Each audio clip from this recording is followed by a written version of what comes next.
Welcome, Army fans. Today, here on the GoBlackKnights.com podcast, this is Joe Iacono, and I have a very, very special guest that I'm really excited about. The president and CEO of the Stanley Cup champions, defending Stanley Cup champions, playing in the finals, the Florida Panthers. How we doing today, Matt? Doing great, Joe. Thanks for having me on. Awesome. Happy to have you, of course. There's so much to cover regarding your West Point military and corporate background. But let's start with the thing that's probably on everybody's mind and definitely on your mind right now, the exciting NHL Stanley Cup Finals, where the first two games went to overtime and you split with the Oilers on their home ice, which was probably great to steal that second one on their ice. Absolutely. Marchand had the big game-winning goal there at the end, so that was great.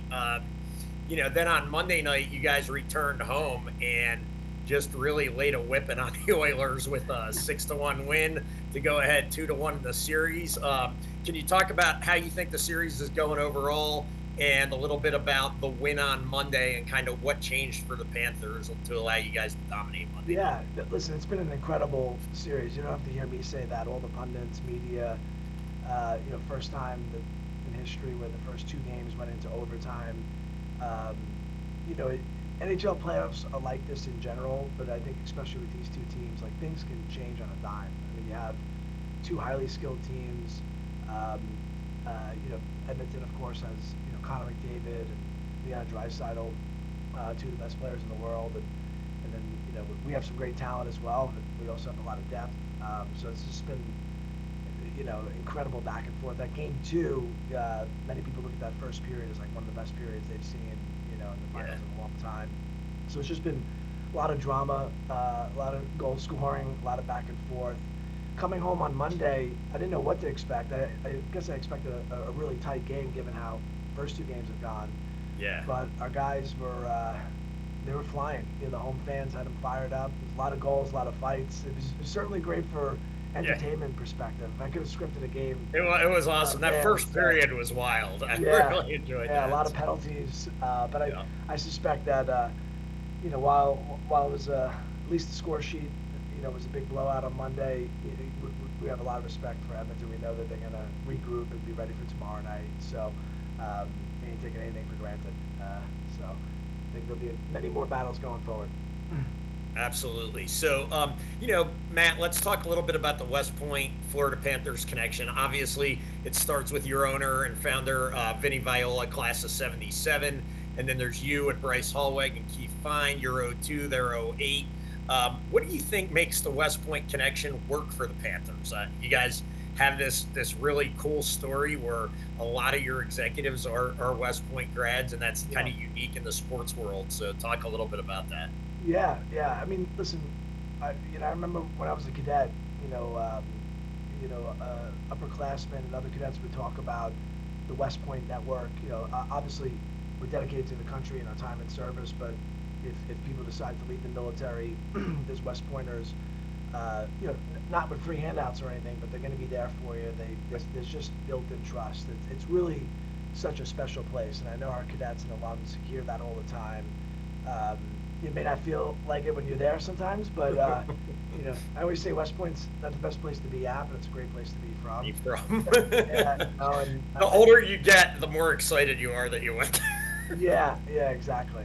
Yeah, listen, it all starts with Vinny, and he obviously has a lot of trust in West Point grads. I mean, it's not like you have to be a West Pointer to work at the Panthers, but people have proved themselves, and I think, obviously the leadership, the open communication, the transparency, the trust that I mentioned, and I know from Vinny and then for myself, uh, when you have a West Point grad working for you, you whatever craft it is, whatever tactics, whatever skills, we know that we can teach that to them. They're going to learn it, but it's very very hard to teach the things that we learned from the academy and from our time in service. So um, we try to do a good job of taking everything that we've learned and spread it across the whole culture, from our business ops and arena ops and hockey team as well. We don't want to push the Army stuff too much because we have general manager and a coach and players who've grown up in different environments. But I think there's so many values they can point to with regards to teamwork and surrendering your ego and sacrificing anything to put the team first and to win. And in hockey especially, it's such a team sport that you have to rely on your teammates. If you don't have that trust and communication, it's hard to build that strong culture. So we're very proud of the players and everything they've accomplished. So to follow up on that, Matt, you talked a little bit about some of the lessons that you learned from West Point in the Army that translated to the NHL for your success there. Could you kind of hover over that a little more and go into a little more detail about teamwork and some of the other lessons that you learned both at West Point and as your time as a decorated combat vet in the Army that have translated to success for you first in corporate America and then with the Florida Panthers? Yeah. Well, I'll tell you, like, I think every West Point cadet and graduate, teamwork, honor, trust, communication, those things are just like standard. It's not, I don't think I have to go into detail on what they teach us on like those basic principles, but to take that a step further, what's really helped me in the business world, and I went to graduate school and worked on Wall Street, is like just really being authentic and genuine and real with yourself. And you don't have to be, you have to be a great leader, but you don't have to be great at everything that you're leading, right? And if you're very honest with your people around areas of the business that you're going to take more involvement in because you know that you're the best person for that, but then you're very vulnerable around areas that you don't have the expertise in, so that you're going to empower people, of course, keep them accountable and check in with them and track how they're doing. People respond to that really well, and there's nothing that people appreciate more than folks that are authentic and genuine. And maybe they don't always love the message on the other end, but they appreciate the straightforwardness. And I mean, our hockey team is the perfect example. Like, it's not like Vinny or myself are telling our general manager, who to draft and who to trade for. He's doing a tremendous job. Probably one of the things that makes you successful. Yeah, Unlike helicopter owners, as I call them. yeah. I mean, listen, it's a lot easier said than done. We're all fans at Yeah, the end of the day. We've all been on some fantasy football, baseball, hockey league, right? And we're passionate, right? So, and we're doers, we're physicalizers, as Vinny loves to say. So, we want to win. It's emotional. There's a lot of ups and downs. So, of course, there's a lot of money at stake. So, of course, a natural tendency is to get involved and to dictate, how we should be operating. But, now at the same time, it's not like we're just passive owners who just tell our general manager and coach and players just do whatever they want, and we just look at the standings and see where we're at. right. There's It all probably comes a down happy to like a medium. lot of communication. We want to like ask a lot of questions, not get like defensiveness, and we don't want people saying to us, well, why are you probing that question? Well, because I'm curious and I care and I want things to work out. It's like being in the Army and you're a young second lieutenant. Let's say you ask your platoon sergeant something, and the platoon sergeant says, no, sir, I got this. We got it. Well, we didn't necessarily ask. I know you have it. I Right. really just want to know why you're making that decision and what we're going to do about it, how we're going to execute it. Yeah. But if you don't have that trust, there's going to be friction, Yeah. and so it takes a lot of time to build that. And it's not like Vinny bought the team and the following year we started winning right away. We had a massive turnaround situation. There was a lot of starts and fits on getting the team going in the right direction. But once we found the right chemistry of people, and it's not always perfect, right? Even this run, there's always going to be certain obstacles that we run into. But when the trust and the foundation's there, you can work through anything. That's awesome. We often talk about the brotherhood, Matt, when it comes to Army sports. And I know a lot of college programs talk about the brotherhood and they kind of throw that cliche around. But in today's NIL transfer portal world, that brotherhood can be tenuous at best in a lot of sports. What do you think makes the brotherhood at West Point special and, to use the word you just used, authentic, in your opinion? Yeah.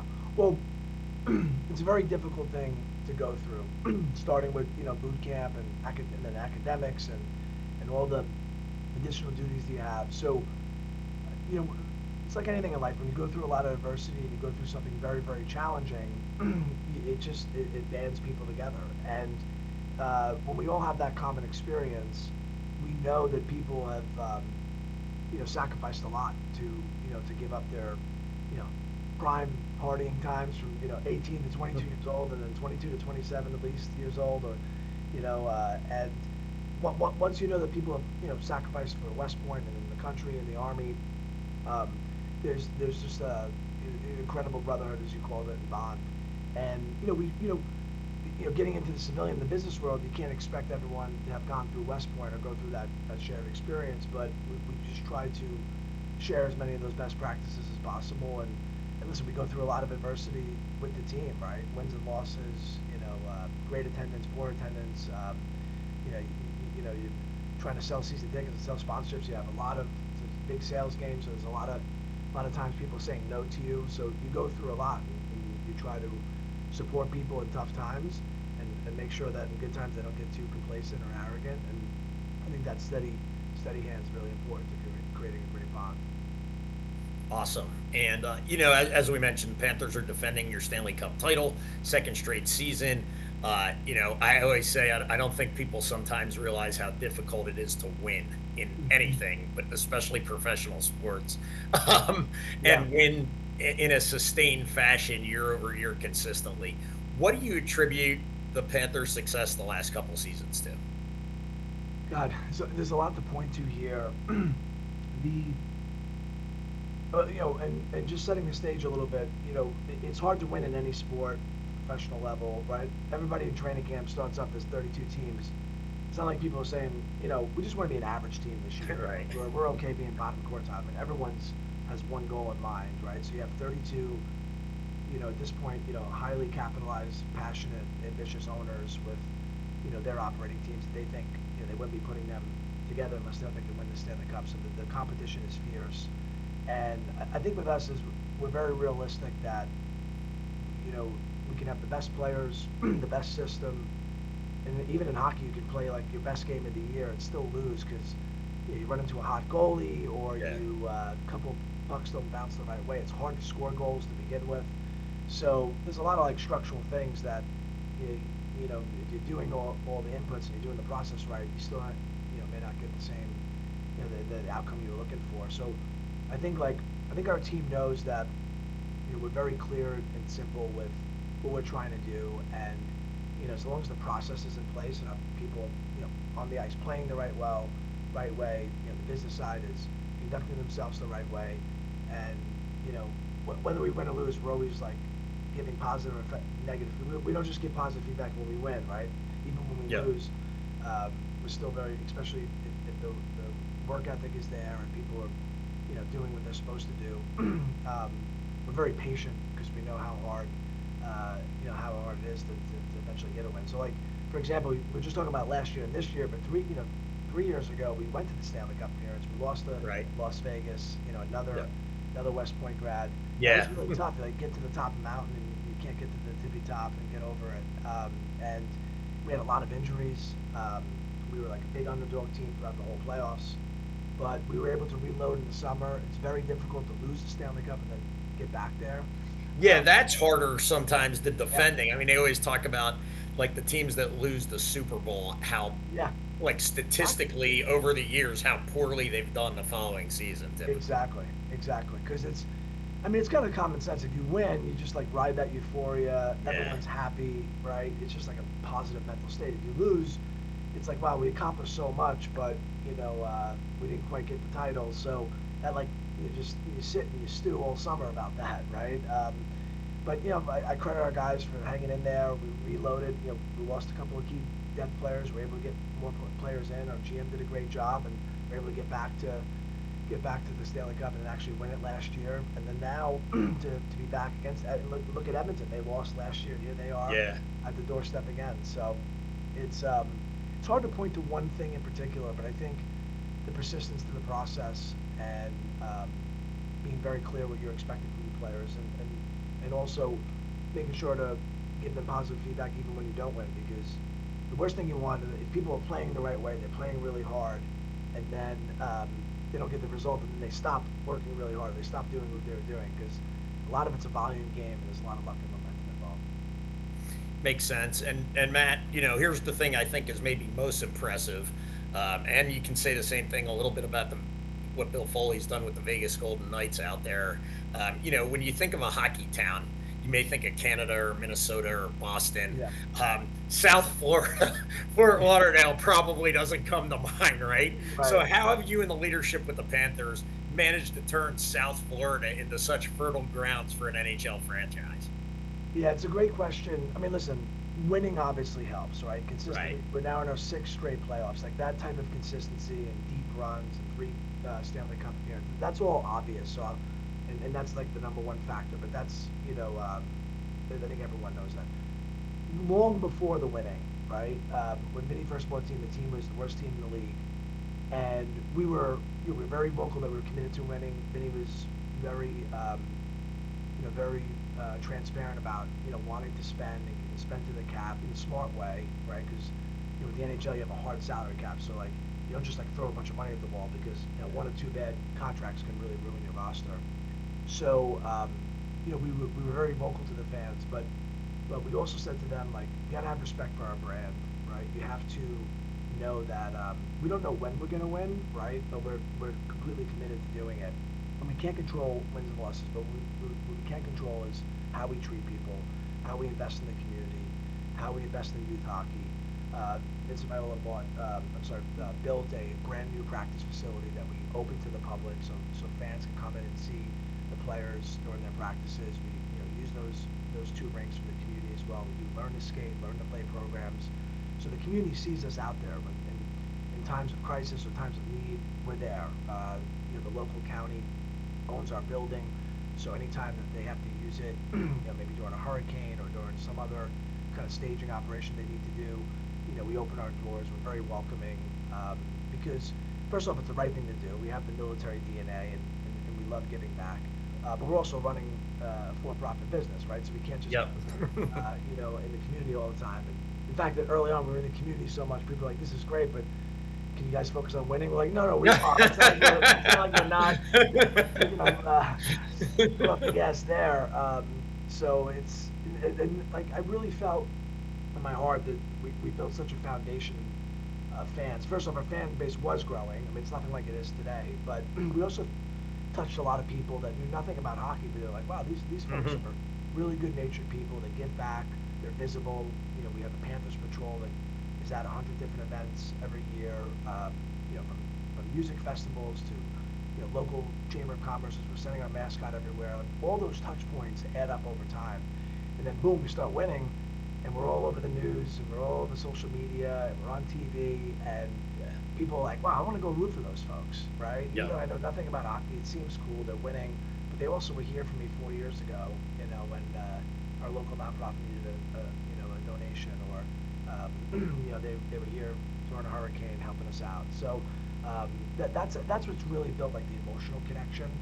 Wins and losses are going to pack the building, Yep. but I think the longevity of it and the consistency of it comes from how we've really become Broward County's team, and our players embrace this too. They're very visible in the community. After they won the Stanley Cup last year, they had the cup all over Fort Lauderdale, and a lot of teams go to Las Vegas or Miami, or they go and travel, and I mean, it does help out that we're in beautiful Yeah, I beaches was gonna say area, but there's worse places as a pro athlete to yeah, have to live. yeah, So exactly. Yeah, and then we lean into that too. We say, we call it a destination franchise where yeah.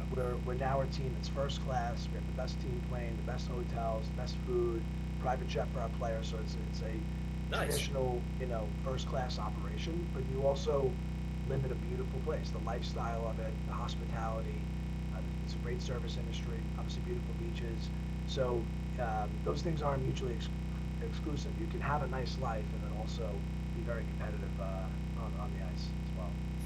That's awesome. Well, thanks so much for your time, Matt. Like I said, we at GBK really appreciate it. We know, in the middle of the Stanley Cup, you probably have about 500 press requests, you and the rest of the staff. So really Uh, appreciate you taking half an hour out of your schedule to meet with us. And we here at GBK are definitely pulling for the Panthers. There's I think you have a whole West Point alumni group kind of behind you guys now. So it's kind of they've always exciting. been behind us, but it's nice to hear that they're so into the team. And yeah, a lot of press requests, but no way I was going to pass up doing something for West Point. So great chatting with you, Joe.